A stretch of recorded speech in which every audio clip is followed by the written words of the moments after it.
coming. Thank you for agreeing to have this interview with us.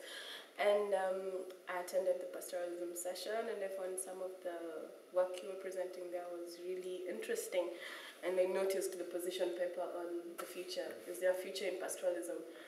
And I was wondering, was this before the Rio plus 20 negotiations, or during the Copenhagen negotiations, or just some history on the position paper and just a brief overview of what it really entails? I think it's okay. It's more of a build-up.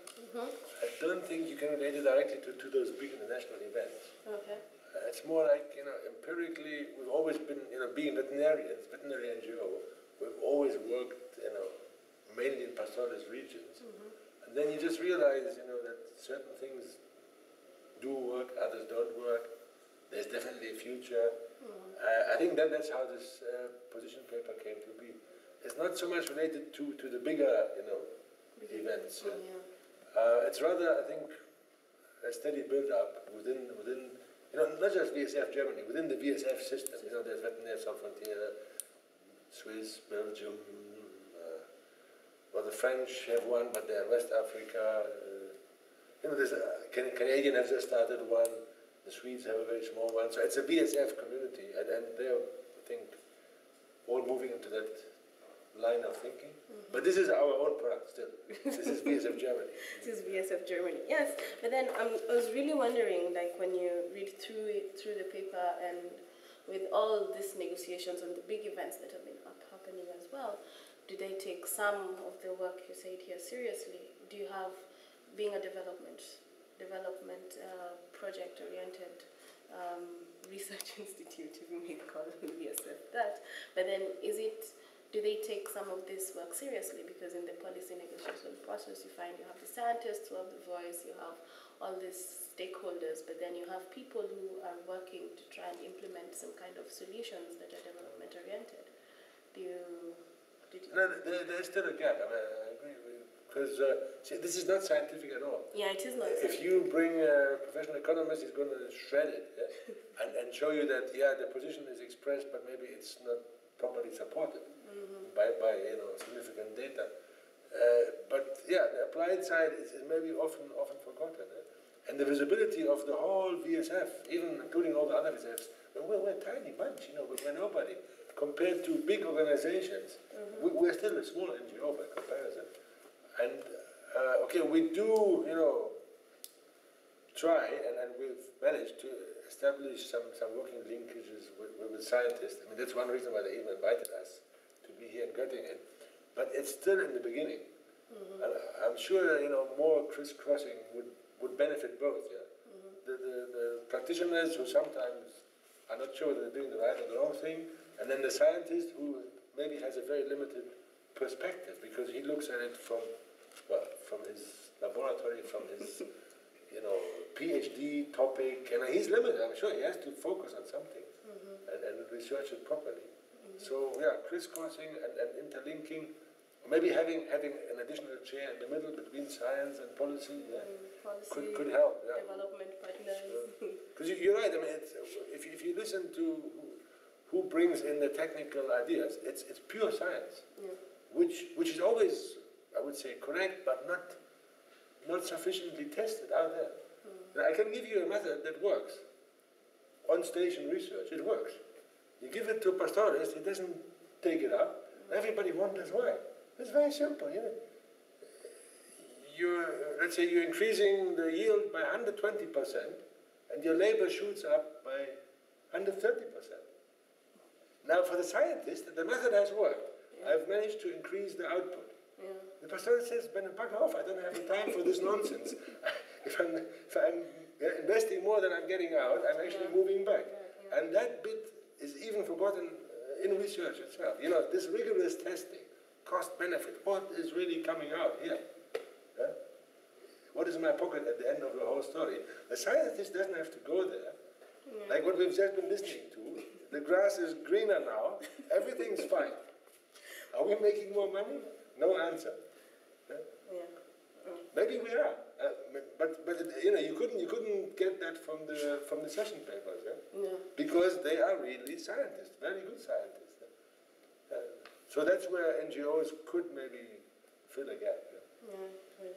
And I was wondering, because most of your work you've done it in northern Kenya, and you have some in Somalia, and hopefully Ethiopia or something. Southern Ethiopia. Southern Ethiopia, yeah. And with the last year drought in the Horn of Africa, and you mentioned that in your talk, that it was a crisis, and the response was food aid, and everybody was trying to mobilize food aid. I remember being in Kenya, and we had the Safaricom Kenyans for Kenya, and people just food aid, and that was not, according to me, a very sustainable solution. And what you're trying to propose here is, if in certain, I'm trying to wonder, after this crisis, and how do development partners pick up? Because there's a gap to fill. We need to have resilient communities during such crisis. And then, yet we have temporary solutions. Let's give them food, let's see them live on, and stop seeing those real images that were being displayed in the media. I mean, what is coming up, but maybe it wasn't sufficiently established before the last drought. I'm sure in the next drought we may see more of it, is a more flexible financing tool. Like USAID, for example, is already giving NGOs, not us, but other NGOs, funding for, let's say, a 3-year development project, and there's a clause in your project contract. If during those 3 years a crisis is looming, you're allowed to divert 20% of the total budget, which can be quite a bit, for emergency interventions. And all it takes is a letter. Donor says, yes, we realize there is now a drought or flood or whatever, and now you can take a fifth out of the budget, and you have your emergency concept ready in the drawer, and you start tomorrow. Because the other problem with the emergency hula baloo is it invariably comes too late. I've been in emergencies 3 times. What was the biggest problem? All the vehicles got stuck. It was raining like hell. We had all this funding really hitting the bush, reaching the field, when the rain set in, which changes everything, of course. And that, I think, is something of the past now. I mean, it's starting to change. And these more flexible financing tools, they should be emphasized. I mean, maybe there should be nothing else but just one kind of funding, and all you do in between, switching over to emergency when necessary, which hopefully becomes less and less of a necessity. Because if your development works better, then the emergency is cushioned by what you said, the structures built up that can survive and work through the drought. So you don't have to come in with any food aid or this kind of thing. But then, like within the semi-arid and arid areas, you're finding there's government reluctance to improve the infrastructure. They're not quite reachable, and there are not so many people. That's still a big obstacle, within the emergency. Just something also quite interesting, because before the drought, there was always projections that there is going to be a drought. Oh yeah, the prediction for the first time was 100% accurate. Yeah, amazingly accurate. And the governments did not react. Yeah, yet we all came too late. Yeah. Yes, and it's just out of thought. Was it because they did not know what to do, or it's as development partners? As development partners, when the drought, you knew it was coming. In all this, I say, who decides on development and emergency aid? There's policy, there's science, there's the NGOs, the implementing people. And I think the weakest is always the policy, because the politicians have other things on their mind. No, but my hope is, I mean, Kenya is a very good example. If the new structure really comes to push and shove, the counties, now your government is sitting in the middle of the drought. They're not far away in the capital, where it may not look dry at all, and where the drought never hits, but they'll be in the middle of where things are starting to go wrong. And I think that will improve the decision-making process. Yeah. And do you think it also kind of improves the relationship between the development partners within the counties, just to try? Well, hopefully. That there's more coordination on the ground. Yeah. Because you get the situation where 3 organizations are in the same geographical area, and they don't even know about each other. They meet out there in the field. Oh, you're also here, didn't realize. Yeah. But it's getting better. I mean, coordination in the last drought was much more efficient than in previous And hopefully with the county structure, it'll be just routine. Okay. And in terms of livelihood diversification for the pastoral communities, it was really interesting from your talk when you were saying we should not try and invest and turn the milk into cheese and everything else in terms of milk byproducts and just stay with the milk. Yeah, the milk is so valuable. Yeah. But then in terms of food security, when you also look at it, the people in these areas rely on food aid and government food supplies and all of this, then how? Well, there are new concepts coming up, like in this last drought, VsF Swiss, who were our junior partner in the same project, funded by BMZ, GIZ. What they did, they were basically sourcing animals from within the region, slaughtering them and giving out that meat to local community, which is very short transport. So you don't need to ferry things, from the other end of Kenya to northern Kenya. And also because you're sourcing those animals locally, you're keeping the price. The market is still functioning.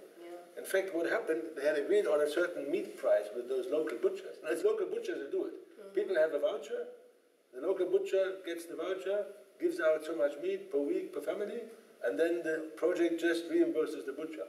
So you agree on a price, And the effect of that on the market was so strong, in the end the butchers complained because the guaranteed price that they were getting from us was below the free market price. And that is still during a drought. That's amazing. Because normally during drought, prices nosedive and the market collapses. So you can basically shift from shipping food in from far away, trying to source as much as possible locally, which has limitations, but it can work to some point. And with milk, it's not so different. I mean, most of the milk that is produced in a certain region is consumed in that region. So you have shorter transport distances. And again, if you support those existing systems, I think it has a stabilizing effect on the income of people who sell milk and also on the consumers who get the milk in better quality and more regularly. So it would be better to really invest on current structures that exist and let's give them a try. What's a good example? If you build a small milk collection center where people can just wash the milk, the milk cans, 20% price difference. Because the milk out of that clean can, when it reaches the local market, or even Nairobi, faraway market, is still not so sour. Maybe it is soury, or maybe it's still fresh, but the percentage of milk that doesn't spoil along the way goes up. So people benefit, and the consumer is also happy because he gets fresh milk. Fresh milk,